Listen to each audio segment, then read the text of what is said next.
All right, welcome back to part 2 of this lesson from 1.5. And now we're going to talk about transforming some of the parent functions and how we're going to shift them around. Now, you can shift them up or down, okay? And when you shift the whole graph up or down, you're adding something or subtracting something there on the end, okay? Or you can be horizontally moving it left or right. If you'll notice, that changes it within the function value of what you're substituting, okay? You could reflect it over the x-axis or over the y-axis, okay? So that's going to affect, if you'll notice, here has the negative outside the function. This puts it inside with the x. You could what's called distort the graph, which is also sometimes you'll see the word dilation. But the dilations sometimes are a little trickier. You can have what's called a stretch or a shrink, and this would make it more narrow. This makes it wider. Vertically. Okay, so here you'll notice the multiples on the outside here, but it is either less than 1, so that is a fraction, or it's greater than 0, and less than 1. So here it could be negative, right? And which would also be the reflection. But if you'll notice what happens when it goes inside, that changes it as well. And then this becomes more horizontally stretched or shrunk. Now, I don't recommend or think it's very easy to memorize this. What I do think you're going to want to do is to memorize and look at a function and an equation like this. So I want to do this first before we talk about absolute value.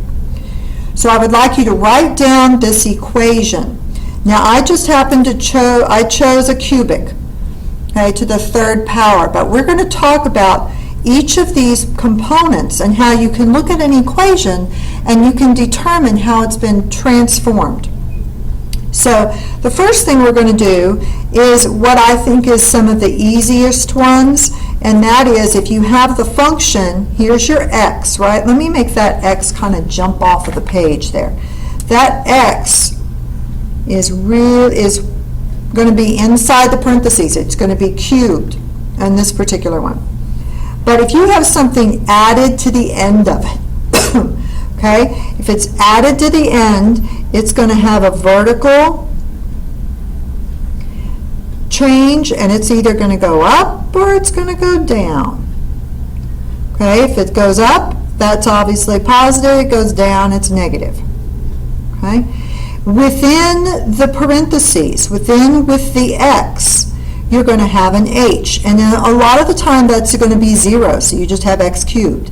But if you have x plus 3 cubed, for example, then that 3 is going to shift the graph horizontally. So this is a horizontal shift.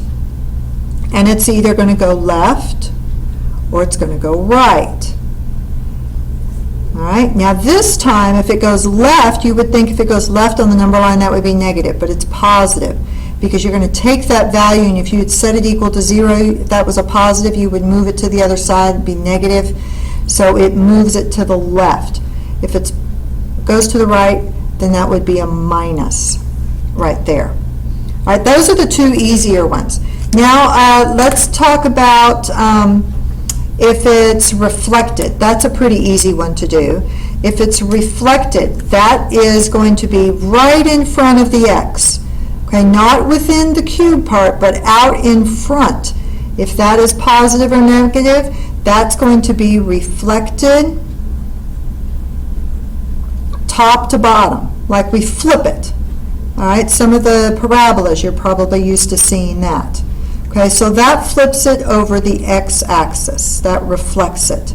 All right, if the positive and negative is inside with the x, then that's going to be reflected over the y-axis, or it's going to be reflected left and right. Sometimes it's a different line. It's not just the axis. Okay, but we're going to put the y-axis there. Now for the trickier ones. The trickier one is, let's look at A first. If it's out in front, that's these right here, okay? Out in front of the function, the ones on top right here. If it's out in front, this A part, then if A is greater than 1, you're going to expand vertically. If A is between 0 and 1, so the fraction, then that compresses vertically.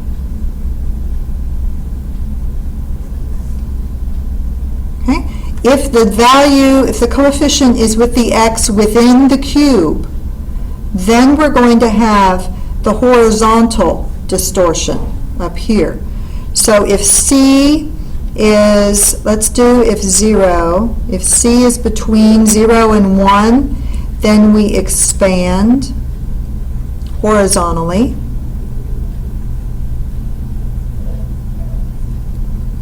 And if C is greater than 1, then we are going to compress horizontally. Now, if you can remember this basic idea of how we're shifting different directions, this applies to every single one of your parent functions and all of them, and we're going to be using a lot of this. This is also going to apply to logarithms, exponentials, trig values, lots of different things. This will be applicable, and so if you can get that pattern, this pattern of how it's shifting in your mind, that will help you so much. All right, another transformation that we need to talk about that wasn't specifically done on this worksheet was the absolute value. So I want to work that in. When you have an absolute value graph, let's look at this first. Okay, if you are taking the absolute value of the whole function, so let's just say the function g of x, or the function f looked like this. Okay, just that parabola. But if you take the absolute value and you want to know what that does, it shifts, it reflects what is below the x-axis to above the x-axis. So it only looks at what's below and then it just flips it above. So it kind of looks like that. Okay? If you have a function and you take the absolute value of the x value within the function, so you're not doing the absolute value of the whole function, this reflects what is to the right of the y-axis. So this part right here, what is to the right of the y-axis reflects it to the left side. So then it kicks it back over here. So if you'll notice, that little part of the graph is no longer here. That's not there anymore. Okay, when you take the absolute value of the x inside, it reflects the part that was to the right of the y-axis. And so you will have to do some of that as well. You will have to be transforming the absolute value graphs, and I wanted you to see what that did. Okay, the assignment again is also in Canvas, and we will have it within the classroom to work then. This is the end of video 2. Thank you. See you in class.